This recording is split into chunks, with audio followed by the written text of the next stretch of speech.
Hello everyone and welcome back to TowerGate. It is day 287, Tuesday, December the 19th, 2017. Wow, Christmas is just a few days away. I'm sure everyone's out there making plans, preparing for the holidays. Hopefully you'll get some time off. You know, we were supposed to get a 4-day weekend. This happens every time we get a 3 or 4 day weekend. We were supposed to get Friday, Saturday, Sunday, Monday. Boss comes up this morning. Yeah, can you come in Friday? Yeah, we'll try to get out early, but if you can come in Friday, we can sure use you. They do it to us every freaking holiday because they think they're going to get slammed with orders. And then we show up and we're walking around with our finger in our butt all day because there's nothing to do. This company has too much money to waste. So anyway, it looks like my 4-day weekend has just been reduced to a 3-day weekend. And of course, they'll probably try to have us come in on the Monday after New Year's as well, or the Tuesday after New Year's as well. So we'll see how that all goes. Anyway, welcome back to TowerGate. We have some fairly interesting news today. Not a huge news day, but a couple things that I want to get caught up on. But right now, the big topic of conversation around the internet and on some of my comments in my last video were this idea about everyone's trying to figure out exactly who Nellie was communicating with her ham radio. And we're talking about Nellie Ohr, of course, the wife of Bruce Ohr, who was working at Fusion GPS, who's CIA, and blah, blah, blah, blah, blah, and on, and you know all that, right? So anyway, everyone wants to try to figure it out, and you have a lot of people saying, well, she was probably communicating with Christopher Steele. Well, you know, Christopher Steele, I know he does come to the U.S. on occasion, but he primarily lives in the U.K., and so I just wanted to try to go through this and try to, you know, get us into a reality-based conversation about who she may have been communicating with and why it's so important. Now, this is one of these little details that probably to the Congress right now is not a big deal because this is really getting into the fine elements of this whole thing, and we're not quite there yet. They're still trying to get their arms around the big story, but eventually when they really start connecting the dots and get down to the particulars, this is a question that will most likely be of some interest to the committees looking into this entire deep state coup. And because it will become important to know who Nellie was communicating with. Now, this could all be some perfectly innocent situation where she just decided one day to get a ham radio operator's license and just for fun, as a hobby or something, and just to chat with friends or something. I don't know. Now, I don't believe that's true, and I know most of you don't believe that's true, but we certainly have to put it out there as one possibility. I think it's a very low possibility. In fact, I think it's a very low possibility based on everything else that's going on around the situation. But I want to get into a little bit. I don't want to get too technical with you, and I want to come out straight up and tell you that I am not an expert in ham radio. Now, like I said, I was in the military. I was in communications, but we didn't do ham radios, okay? So I have a fairly good handle on the basics, the general idea of how radio communications work. Now, if there is an expert on ham radio, feel free to chime in the comment section and enlighten us all. Now, I know Mr. Chopra said that a long time ago, he had a ham radio operator's license, and so he might know more than I. But I just want to come from the point of view of exactly how communications work, because that's what I do understand, and talk about some of the types of communications. And we're not talking about like FM, you know, like what you listen to on your stereo, frequency modulation. We're not talking about FM communications, okay? We're talking about AM type communications primarily, and then I'll take it from there and go to where I think that this type of communications where this might have been going, what may have been happening here. So there's a lot of people on the internet saying, well, I bet she was communicating with Christopher Steele. Okay, so I'm sitting back logically thinking, and if you saw my last video, I didn't go there because I'm working from the assumption that Nellie Ohr is using a standard type ham radio, like the average hobbyist who's into a little bit of, ham radio would go on down to, sort of a radio enthusiast, would go on down to his local shop and hobby shop and get himself a ham radio or something like that. When you're talking about a basic ham radio, what you're talking about is a portable unit. You can get the handheld ones now, but they used to be an actual, like, about the size of a stereo receiver, and they'd have like a little whip antenna. And on a clear day, you can get 50 miles. On a cloudy day, a hot day, a humid day, maybe 35 or 40 miles. During a rainstorm, probably you're lucky if you get 5. So we're talking about, we're not talking about Nellie having the ability to get on her ham radio and talk to Christopher Steele over in the UK based on a standard type ham radio. Now, you could install a really good antenna, a 50-foot mast antenna, and you could probably extend your range a little farther. But you also have to remember that there are protocols. When you get the license to be a ham radio operator, you are giving a certain parameter of frequencies you can operate in, and I assume that there are certain power limitations or things like that. I don't know, again, because I'm not an expert in ham radio, but most communications through the FCC are regulated, and there's a lot of regulations on ham radio. That's what part of the protocols are, and why you have to take the test, and why it's so hard to pass. Because you have to know a lot of these FCC protocols. You have to know what frequency ranges that you can operate in. You have to know how much power you can put out. You have to know where you can operate, because keep in mind, air traffic control and trains are largely controlled by radio frequency. You can derail a train. You can cause a train that was supposed to go on this track to go on this track. If you key that handset and you're on the wrong frequency, you can interrupt communications. I probably shouldn't say this. But we used to sit back. We had extra radios. We'd monitor several nets, but we had more radios than we needed. Sometimes we would just go through frequencies and pick up frequencies, and when we were on our shifts, and we would write them down, and we'd keep them in a spiral notebook. So just if we got bored, we wanted to listen to stuff, we would just dial up one of these frequencies. We'd listen to Heathrow International Airport and various things like that. But we knew never to key the handset. We actually did have an individual key the handset while we were on the same frequency with Heathrow International Airport. I was not in the communications center at the time, but I heard about what happened, and it wasn't good. Believe me, when you interrupt air traffic control communications, they find out who did it, and they get on you. And if they find out that you're a member of the military stationed at a high security nuclear top secret site, somebody's getting a phone call. Yes, they are. But anyway, you got to be careful when you got to understand these frequencies where you're operating with ham radios and things like that. So I also looked into this type of license that Nellie Ohr got. Now, she got what's called a Group D license. Now, there are 4 groups, A, B, C, and D. A would be if you're a super professional expert. And that's the type of license you would go for if you want a Group A. If you are a real expert in ham radio communications, someone like Art Bell, who has a massive, amount of acreage with dozens and dozens and dozens of super tall communication towers and tens of thousands of dollars in high-powered, high-altitude, high-frequency radio communication gear, stuff like that. He would be someone who's probably holding a Class A type, Group A type license. Art Bell, who was the guy who started Coast to Coast. Then there's B and C, and then there's D. And D is simply listed as the most rank amateur.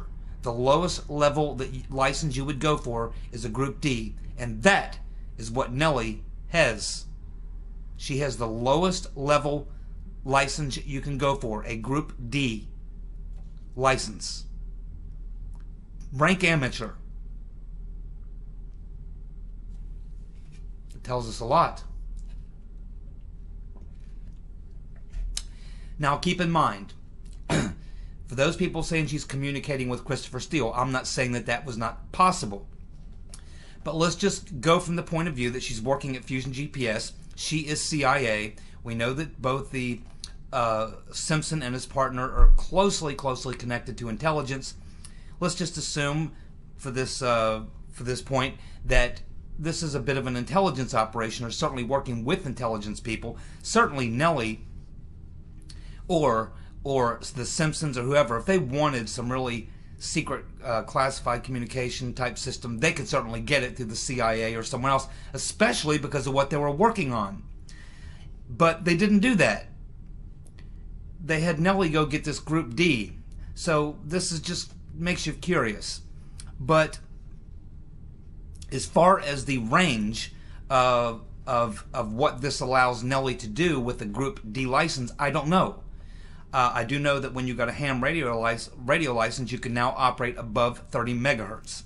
But if you wanted to transmit to, say, the UK, and she lives in Virginia, she would at the very... there are ways you can do it with a ham radio, but without going into a digital interface, just staying purely as an analog radio signal, I don't know that you could get a powerful enough ham radio, and even if you had a 100-foot antenna, I still don't think that you could communicate to the UK. I may be wrong, but I would guess not. But now there are other types of radios that you can get into, and I don't know if these are covered again under this license that she has, but you can also get into a type of communications called single sideband, which is a very high frequency type radio system used by the military and the intelligence agencies and high level radio operators, real pros. And they probably go through, I don't know if it's ham radio, but they definitely have to go through the FCC to get a license for that. And with a single sideband type radio setup, you certainly could communicate from Virginia to the UK quite clearly. But it would require a antenna and considerable power, because now you're going at very high frequencies, much narrower bands, you need more power, but you also need quite the large antenna. Now, here's why I don't think that this is possible, or why I don't think this is probable that this is what Nellie Ohr was doing. Because she lives in a suburb in Virginia.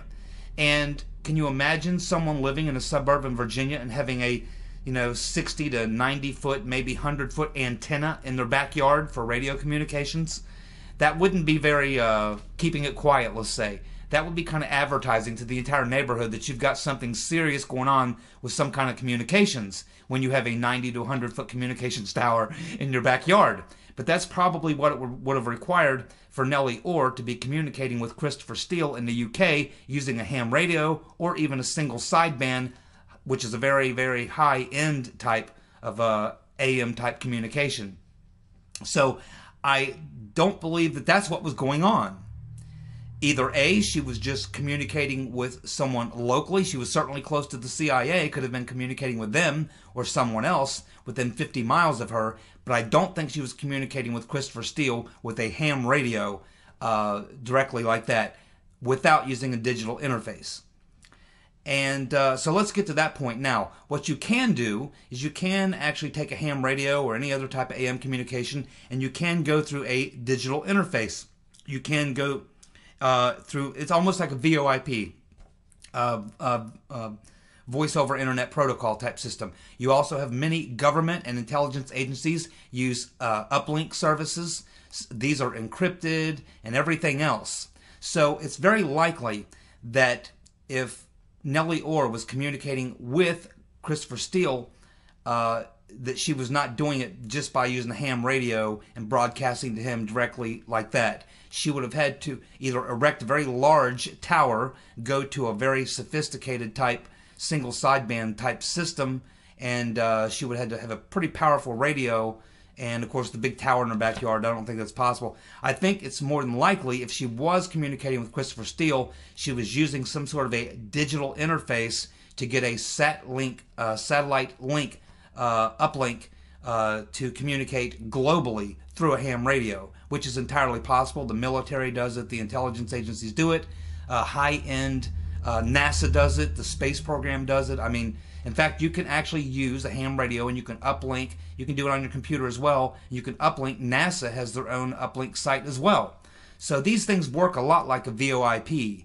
and they are encrypted and everything else. So it's likely that if Nellie Ohr was using this radio system or this ham radio's license to communicate with Christopher Steele or other people regarding the Russia investigation, that she likely would have been doing it through some sort of a digital interface.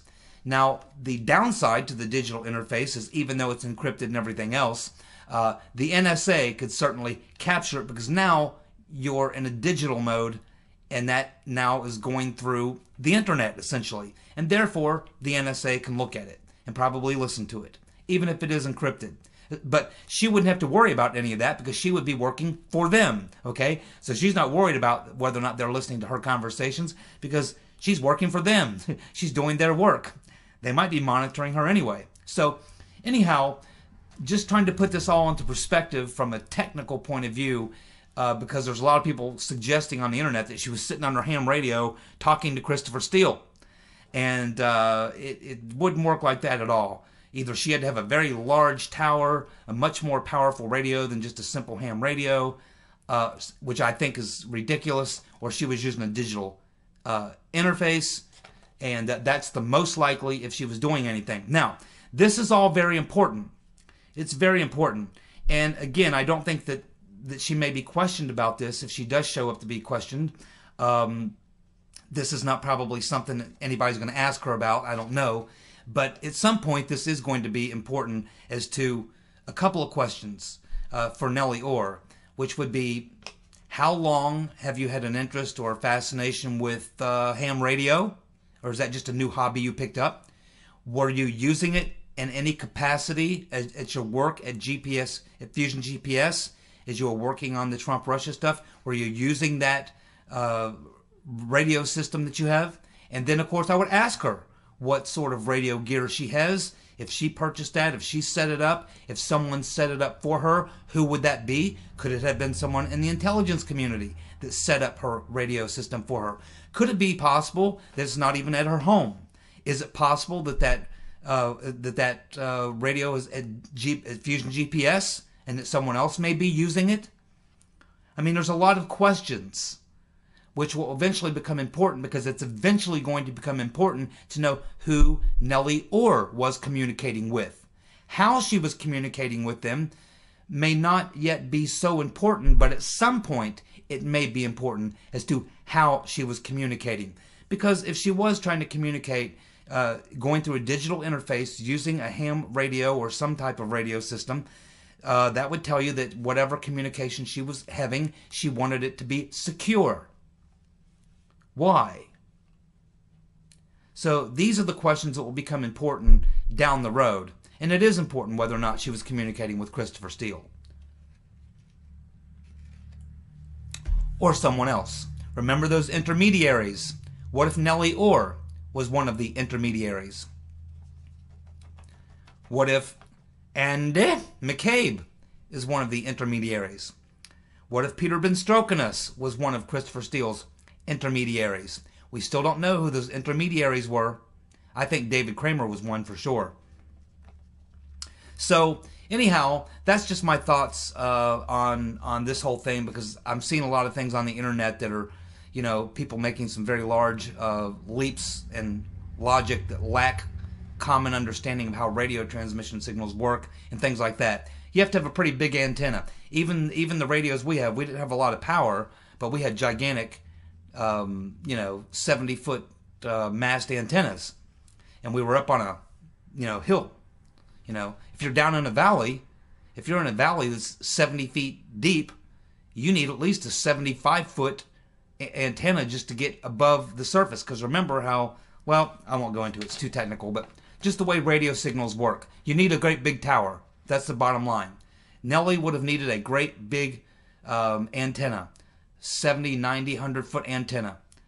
And I just don't think that that's what would have been happening. I think it was likely done through a digital interface, if it was done at all. Still very curious and very interesting as to why she would have the system, why the timing, why she would go get this license at the time she did. Licensed as a rank amateur, yet she's involved in these very high-tech type communications. She gets the lowest level license they offer, a Group D, but we may find out that she was using some sort of a ham radio with a digital interface, encryption, and all this sort of stuff, which starts to get very, very technical, would be way, way, way above her pay grade as far as her understanding of communications and the technical nature of communications. She almost certainly would have had to have someone set that up for her. Question: who would have set up that system for Nellie Ohr? And why? And who was she communicating with? And why? And why did it need to be secure? If she's just doing it for a hobby and all that kind of stuff, then no need to be secure, is there? For her to want to be secure, there had to be some information she was discussing that she didn't want getting out to the wrong ears. These are all good questions, and I'm sure at some point we'll get to them. But anyway, that's my thoughts on the Nellie Ohr, communications thing going on. We'll see where it goes. The Wall Street Journal is reporting that Ben Strokin's text about the insurance policy was about the Trump-Russia investigation. And that means the dossier, because everything hinges on the dossier. So yes, Wall Street Journal, you got it right. They were definitely talking about the Russia investigation. I don't think there's any question about that. But we have to keep in mind that the dossier was the linchpin for all the Russia-Trump stuff. So almost got it right, Wall Street Journal. Keep digging. Another story from John Solomon at The Hill, reporting that Jill Hurth, which is the most recent woman to allege Trump sexual allegations, begged Trump to be his makeup artist before her sexual assault claim. She also was pitching Trump on her line of cosmetics, her new line of makeup. She also, and Solomon puts many of the tweets and emails right there in his story, and you can read them. I mean, this woman was literally, I would almost consider her, what's the word? Oh boy, not a harasser, but whatever. But I mean, she was constantly emailing and texting Trump, wanting to be his makeup artist, wanting him to back her line of cosmetics and all kinds of stuff. So clearly she was trying to pitch Trump on some business proposition, and he wasn't interested, and so maybe this was her way of getting back at him. I don't know. But anyway, this is just all, more information that we have about this woman, Jill Hurth. And of course, that whole story has gone kaput because we found out that Lisa Bloomstein was trying to pay her $750,000. So, there we go. A stalker, that's the word I was thinking. A stalker. This woman was literally stalking Trump. Stalking him. And she's getting sexual harassment. He could basically take all those emails I was reading and give them to the judge, and it would look like he could say she was stalking me. And he'd have a slam dunk case. She was a stalker who he blew off. Believe it or not, Uncle Bob, the executioner, Uncle Bob Mueller, is now going after Jill Stein of the Green Party. She was on an awful lot of RT shows. Man, I'll tell you what. What about the good old Weekend with Bernie Sanders? What about him? Hell, he was a card-carrying member of the Communist Party in the 1970s. He honeymooned in Russia. He's backed every commie regime in the last 60 years. The guy's a hardcore commie. Yet they're going to go after Jill Stein. And quite honestly, I mean, Jill Stein, the Green Party, I mean, she seems like a nice enough lady. I don't know what Uncle Bob is trying to do here, but, going after Jill Stein, I don't know. I just don't get it. It just didn't make any sense. She's like a little old grandma who's a left-wing hippie old grandma or something. So, seems like a nice lady. I mean, why does he want to harass her? He's just a very nasty man. That's what it boils down to. He is, after all, the executioner. Thank you. Bruce Ohr. He was supposed to show up today for a little hearing. He didn't show. Surprised? Just like Andy McCabe didn't show either. But these guys aren't going to show. The only way you're going to get them there is to subpoena them. Subpoena them. You know, Devin Nunes didn't even bother asking these people to come over for a little chit-chat. He's working up the subpoenas for them. He knows they aren't going to show. This was Grassley's committee, the Senate Judiciary Committee. They invited Bruce to stop by for a little chat. Well, you know, Bruce ain't coming by for a chat. Bruce is up to his eyeballs in a lot of things, and he's probably freaking out about how he's going to wiggle off the hook. He's probably not going to wiggle off the hook. He's going to be one of the people that go down. He's part of it. He's a very big part of it. He and Nellie have a lot to answer for, and they'll be getting subpoenas. They might even be, you can bet that at some point along the line, they will be indicted and they will be facing a grand jury at some point. There is a group of Republicans sponsoring a bill to end the taxpayer-funded settlements for legislators accused of sexual harassment. Yeah, I guess so. But before you do that, and while you're doing that, or as you're doing that, go ahead and release that list of people who actually have already paid off people with taxpayer dollars while you're getting that bill done. We'll see who votes against it. Yeah, good luck voting against that one. I like the way that works. Let's see. Well, America is on Trump's side, and Trump has won the day in the immigration debate. America is overwhelmingly with Trump on his immigration ideas. So, will the Democrats try to use the immigration issue to block the next attempt at getting a budget?